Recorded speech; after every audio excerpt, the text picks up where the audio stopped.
Si Brian, please, Brian.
Sa ngala ng Ama, ng Anak, at ng Espiritu Santo, hinihingi ko, Lord God, ang patnubay ng iyong Espiritu. Kayo ang tumayo sa aking pagtayo at kayo ang higit na magsasalita sa aking pagsasalita. At inaangkin po namin na kaming lahat ay pagpapalain. Sa iyo, O Diyos, ang lahat ng kapurihan ngayon at magpakailanman. Everybody say Amen. Sa ngalan ng Ama, ng Anak, at ng Espiritu Santo. Amen and Amen. Palakpakan natin ang Panginoon. Kamayan niyo muna ang bawat isa. Sabihin ninyo, good morning.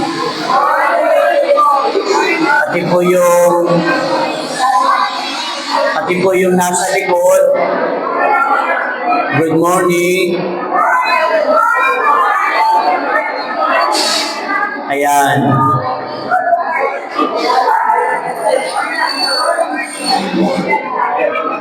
At napakasarap yung nagbabatian tayo, no?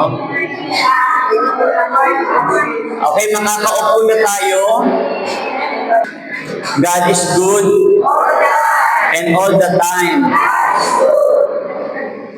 Tayong lahat ay tinawag ng Diyos, di ba? Tayong lahat ay mga tagapaglingkod. Tayo ay pinili, hinirang ni Yahweh El Shaddai. At tayo nasa sa isang katotohanan, tinawag ng Diyos. Tinawag tayo ng Diyos at nais ko lang po ipaunawa sa inyo na ang lahat ng naglilingkod ay pumapailalim sa pamamahala at pamumuno. Lahat po, meron tinatawag na pamumuno at pamamahala. Mapa bansa natin, may tinatawag na presidente, at meron siyang mga cabinet na group na siyang mga namamahala. Sa sila, meron ditong mayor.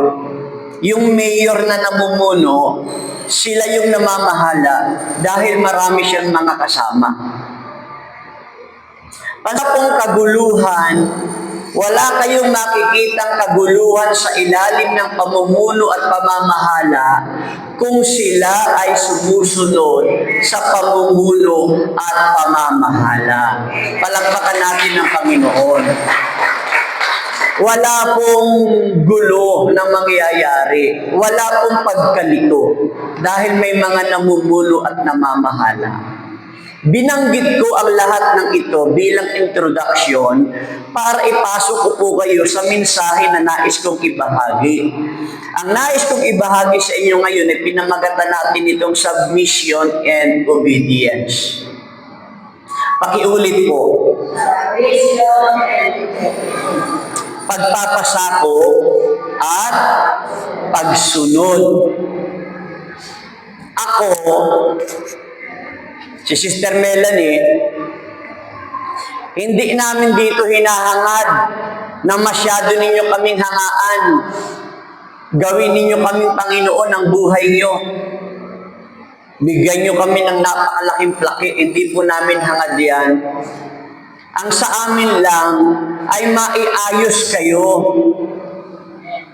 Maiayos kayo. Kung natatandaan ninyo yung huli kong binigay na mensahe na nagsalita pa nga ako na medyo matibay at may katigasan yung mensahe na yun, sabi ko, pag hindi ninyo nagawa yung tatlo na yan, umalis na kayo. Medyo matapang na pananalita, pero meron namang malalim na kahulugan. Na ang sabi ko lang naman doon, tatlo yun eh. Natatandaan niyo ba yung tatlo? Tatlong mag. Yung tatlong mag. Magmahalan. Magtulungan. Magkaisa. Nasabi ko, pag hindi mo kayang magmahal, umalis ka na. Dahil nagiging problema ka dito. Pangatlo, magtulungan. Pag hindi ka nakikipagtulungan, umalis ka na lang dito. Pangatlo, magkaisa. Pag hindi ka marunong makipagkaisa, umalis ka na lang dito. O yun yung diin kong binanggit. Na wala naman akong ibang layunin, kundi tayong lahat ay mailagay sa maayos na paglilingkod. Ako man ay nakababata sa tingin ninyo, pero mataas yung kalagayan kong espiritual dahil naglilingkod tayo sa Diyos. At ang nilagay na leader nyo rito, kami ni Sister Melanie. So mataas yung level namin. Hindi sa edad. Dahil mayroong mas maedad sa akin at sa amin. Pero mataas, dahil leader tayo sa paraan ng paglilingkod sa Diyos at kami ang nilagay. Amen? Mataas kami, kaya nga ginagalang namin kayo. Ginagalang ko kayo dahil ang gusto ko, igalang nyo din ako. Nakikitungo ako sa inyo, nakikisama ako sa inyo, at ang iba pa nga sa inyo, binibless ko pa eh. Sa paraan lang naman, na sa pamumuno ko, ginagalang ko kayo. Pero, igalang nyo din ako sa paraan ng pamumuno. Amen ba? Malapit na akong mapalitan dito. Malapit na po. At yung mga ibinibigay ko sa inyong mga mensahe, pinagsikapan ko talaga tong himayin ng gusto. Pansinin ninyo ang lahat ng mensahe ibibigay ko sa inyo. Hindi po sa ipinagmamataas o pinagmamayabang. Wala ako ditong salitang na matatapos na lang sa larangan ng kwentuhan at pagpapatawa. Yung lahat ng gagamitin kong mensahe dito, punto por punto, ay bibigyan ko po ng napakahalagang puntos upang tayo ay dalhin sa pagkatuto sa paraan ng paglilingkod kay Yahweh El Shaddai. Bakit? Kasi hindi naaayon sa kanilang pamumuhay yung pattern ng kanilang paglilingkod dahil wala silang pattern. Wala silang susundan kung paano silang maglingkod. Bakit wala silang susundan? Kasi wala sila sa meeting. Wala sila sa mga workers formation. Itagat nyo yan sa bato. Totoo yan. Magiging sakit ng ulo natin yung mga taong hindi natin nakakaisa sa larangan ng pakikinig ng workers formation. Totoo po yan. Ang mensahe po na ibabahagi ko sa mission and obedience, pagpapasakop at pagsunod. Sa Roma chapter 13 verse 1 to 7, Roma chapter 13 verse 1 to 7, ang bawat tao'y pasakop sa mga pinuno ng pamahalaan, sapagkat walang pamahalaang hindi mula sa Diyos, at ang mga pamahalaang umiiral ay itinatag ng Diyos. Ang cell group, ang prayer group, ang chapter, may pamahalaan. Na ang sabi diyan ay umiiral na itinatag ng Diyos. Kaya nga, ang lumalaban sa pamahalaan ay lumalaban sa mga itinakda ng Diyos. At lalapatan ng parusa ang sino mang lumalaban. Ito, Tito chapter 3 verse 1 to 3. Ito daw po yung dapat maging ugali ng mga naglilingkod. Paalalahanan mo silang pasakop sa mga pinuno at mga may kapangyarihan. Sundin ang mga ito at maging handa sa paggawa ng mabuti. Sundin ang mga namumuno. Pagbawalan mo silang magsalita ng masasama kanino man. Kailangang maging maunawain sila, mahinahon at maibigin sa kapayapaan. Pagsabihan daw namin.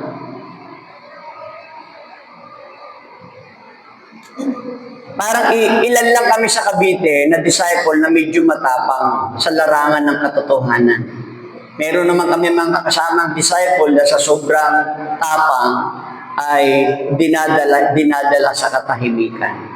Hindi na lang nagsasalita. Pero meron talagang tapang na talagang pinagsasabihan. At ang masaklap nga dyan, pag pinagsabihan namin, kami pa ang lumalagay na masama dahil kami ang nakikialam sa kanila. Pero ang totoo, karapatan namin yon dahil kami ang namumuno. Efesos chapter 5 verse 22 to 23. Mga babae, pasakop kayo sa inyong asawa, tulad ng pagpapasakop ninyo sa Panginoon.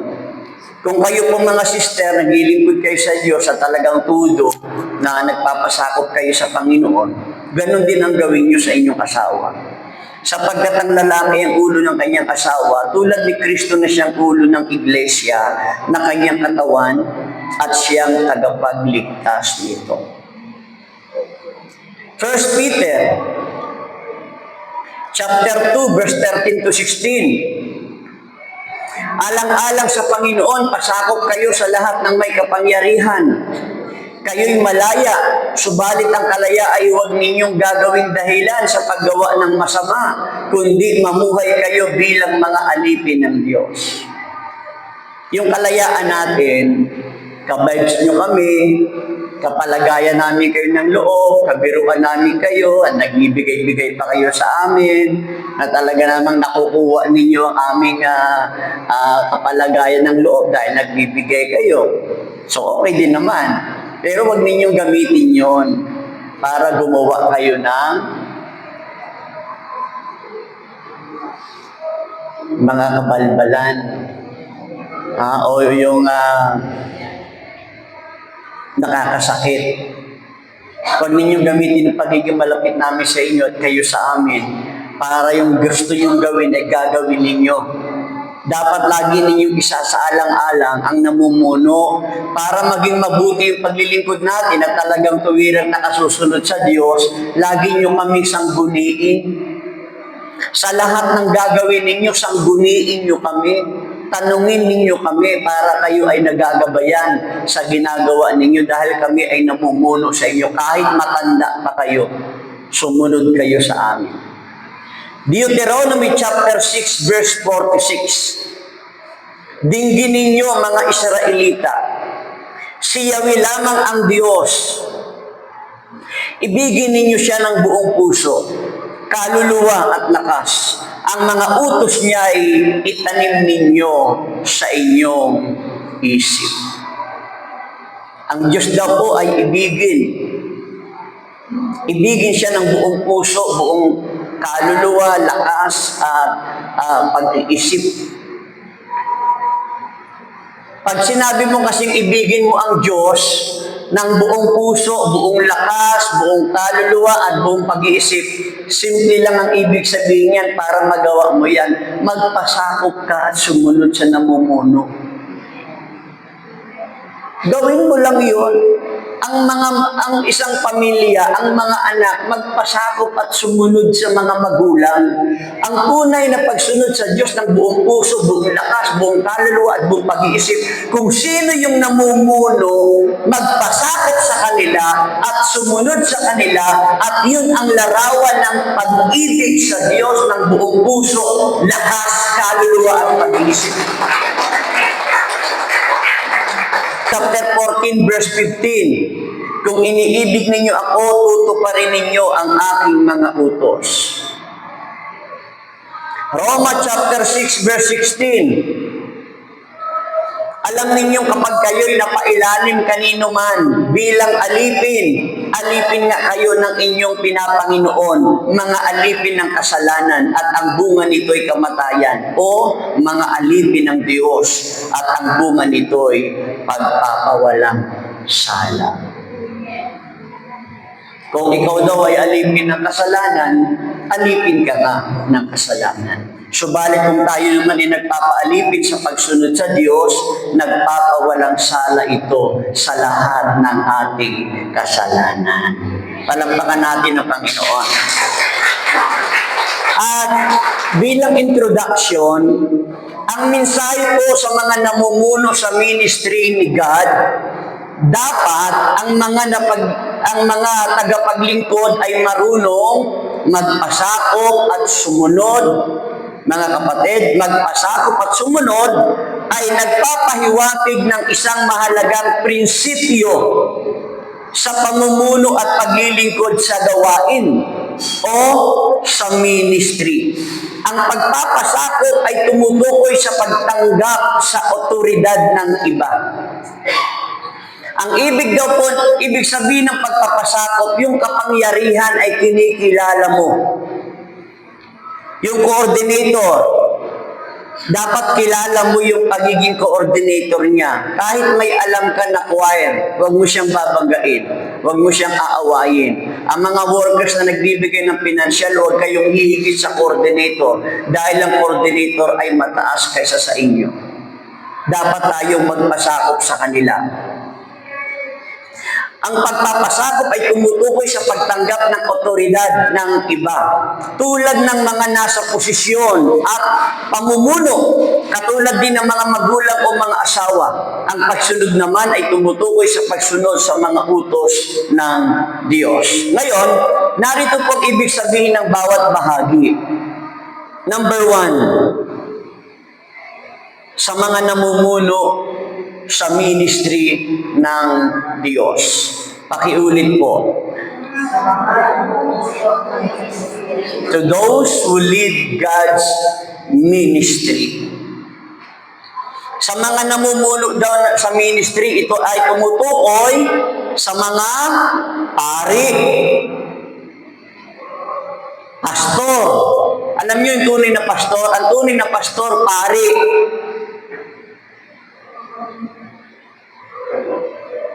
Hayag na hayag ang pagiging pastor ng pastor.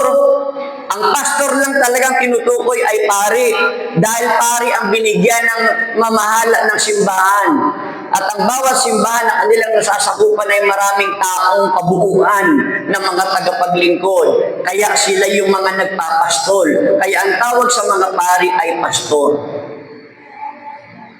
Sino pa yung mga nanunungkulan sa mga ministry? Elder, disciple, kasimbahan, deacon, at iba pang mga leader na may tungkulin sa ministry tulad ni Brother Mike. Si Brother Mike ay kinikilalang pastor dahil napakarami niyang hinahawakan. Ang tawag sa ibang ministry na yan ay mega church. No, kapag may mga church na nagtitipon, na malakihan, halos kapantay niyan sa atin ay si Brother Mike. Dahil marami siyang grupong nasasakupan, napakaraming simbahan, napakaraming mga leader ang nasasakupan ni Brother Mike. So yun po ang dapat nating tandaan, yung number 1, yung mga namumuno sa atin. Dahil tayo ay naglilingkod sa Diyos at tayo ang kanilang pinamumunuan. Pangalawa, dapat ang mga tagapaglingkod ay marunong magpasakop at sumunod. Pakiulit po. Servants must know how to submit and obey. Ang talata po ito'y nagpapahiwatig na ang mga namumuno ay dapat maging halimbawa ng pagsunod. Dapat silang magpasakop sa otoridad ng Diyos at sa mga itinuro ng ministry. Dapat din silang magpakita ng pagiging masunurin sa kanilang mga tungkulin at sa patnubay ng kanilang gawain. So dapat alam po natin yan, mga kapatid, na kapag tayo ay naglilingkod sa Diyos, dapat marunong tayo magpasakop at marunong tayo sumunod. Ano ang aral dito? Ano yung aral na makukuha natin dito? Una, mahalaga ang pamumuno. Pakiulit po. Leadership is important. Ang pamumuno ay isang mahalagang tungkulin sa gawain.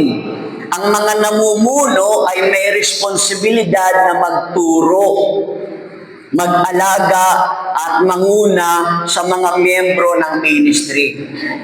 Ang coordinator, may kasama siyang assistant at secretary treasurer. Ang tawag talaga sa tatlo na yan ay ulo ng gawain. Bagamat mayroon tayong kinikilalang nakatitulo sa pangalang coordinator, siya naman talaga ang head ng kabuuan. No? Pero ang galaw ng head ng kabuuan bilang coordinator ay kasamang kumikilos dyan ang assistant niya at secretary treasurer. So yun po dapat ang maintindihan natin. Kung tayo palang mga manggagawa ay dapat magpasakop at sumunod, ang aral na makikita natin dyan, mahalaga pala ang mamuno. Mahalaga ang mamuno. Ulitin ko, ang pamumuno ay isang mahalagang tungkulin sa gawain. Ang mga namumuno ay may responsibilidad na magturo. Kaya yan, sila Sister Lynn, Sister Baby, at yung pag tumayo dito, pag nagsishare, nagtuturo na. Napapansin nyo ba yun? Nagtuturo na kasi minsan doon na lang din nila magandang isama yung gusto nilang pagpupuna sa mga manggagawa na kasama nila eh. Pag gusto nilang punahin yung mga manggagawa, pag nag-share sila, itinuturo na nila yon. Pero yun kasi yung yun yung nasa balat ng mga namumuno. Yun yung kasama ng kasuotan nila. Na kung sila daw ay taglay bilang mga namumuno, dapat sila ay nagtuturo, nag-aalaga, at nangunguna sa kanilang nasasakupan. Palakpakan po natin ang Panginoon. Ano pa yung aral na makikita natin sa pagpapasakop at pagsunod? Pangalawa, yung pagiging masunurin. Pakiulit po. Being obedient.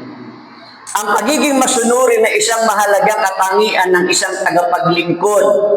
Dapat tayong magpasakop sa otoridad ng Diyos at sa mga itinuturo ng ministry. Pag nagpasakop ka sa Diyos, dapat mong maintindihan ang ibig sabihin noon kung sino yung inilagay niyang namumuno, magpasakop ka doon. Naintindihan niyo po yun. Kasi napakalaki namang kabalintunaan na gusto mong sumunod sa Diyos, pero hindi ka sumusunod sa coordinator. Napakalaking kasinungalingan yun. Huwag ka na lang maglingkod kasi pagdatnan ka pa ng kamatayan, napakasinungaling mo. Sabi mo, sumusunod ka sa Diyos, sa coordinator nga, hindi ka sumunod. O yung mga choir naman, may mga leader kayo, napakasinungaling mo naman. Kung naglilingkod ka sa Diyos, pero sa music ministry head nyo, hindi ka sumusunod, napakayabang mo. Porque magaling ka na ba mag-lead, porque nagpapamerienda ka na, gaganon-ganunin mo na lang yung music ministry head. Na hindi naman din maganda yon. Dapat igalang nyo yon. Dahil ang paggalang nyo sa kanila ay pagpapakita ng paggalang sa Diyos na makapangyarihan. Ano ba yung makikita natin na katotohanan na aral meron sa pagpapasakop at pagsunod? Good example. Pakiulit po. Ang mga namumuno ay dapat maging halimbawa ng pagiging masunurin. Dapat silang magpakita ng pagiging matapat. mapagpakumbaba, at handang maglingkod sa ministry bilang manggagawa ng gawain. Alam niyo po ba, ang pagpapasakop at pagsunod ay hindi ito umiiral kapag naghahari sa atin ang self-interest. Tamang dapat gamitin, huwag kang padadala sa pakikisama. Dahil marunong kang makisama at marunong di siya makisama sa iyo, yung tamang dapat mong gawin, hindi mo tuloy nasabi. O, halimbawa na lang, meron ka palang gustong sabihin, pero sinabi sa iyo na, Sister, lahat ng uniform ng mga choir, sagot ko na yan ha. Ako, hindi na nagsalita. Sasabihan na niya sana yung ginagawang kalokohan ng workers na yan. Kaya alam nyo, yung tama at totoong paraan ng pagtuturo at paglilingkod sa paraan ng pangangasiwa, nasusupalpalay niya na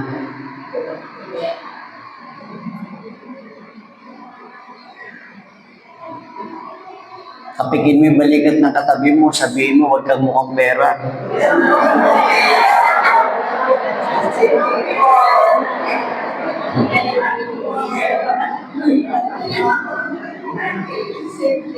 Ako, inaamin ko sa inyo, talagang isang nadadala rin ako dyan eh. Pero, tinatimingin ko sa mga susunod na araw, sasawayin ko talaga siya. Pagsasabihan ko siya. Sabi ko kasi dapat ikatakot yung mga taong gumagawa ng mabuti. Dapat matakot ang gumagawa ng masama sa mga namumuno. Palampakan natin ang Panginoon.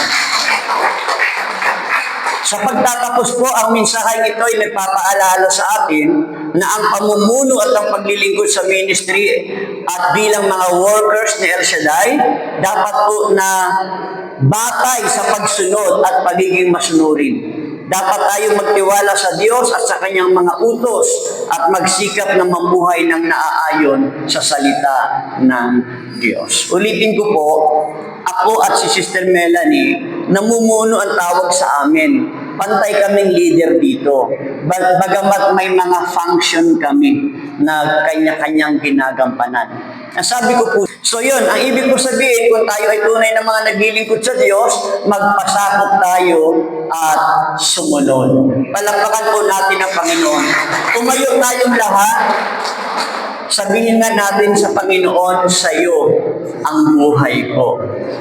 Pakiulit nga po, sa iyo taas natin ang ating kamay. Sabihin nga natin yan ng totoo sa Diyos. Taas natin ang ating kamay. Pigit lang natin ang mata natin, saglit lang. Sige nga, sabihin mo nga yan sa pamamagitan ng awitin na ito. Sabihin mo na mula sa iyong puso na ang buhay mo'y handa mong ipasakop at sumunod sa Diyos.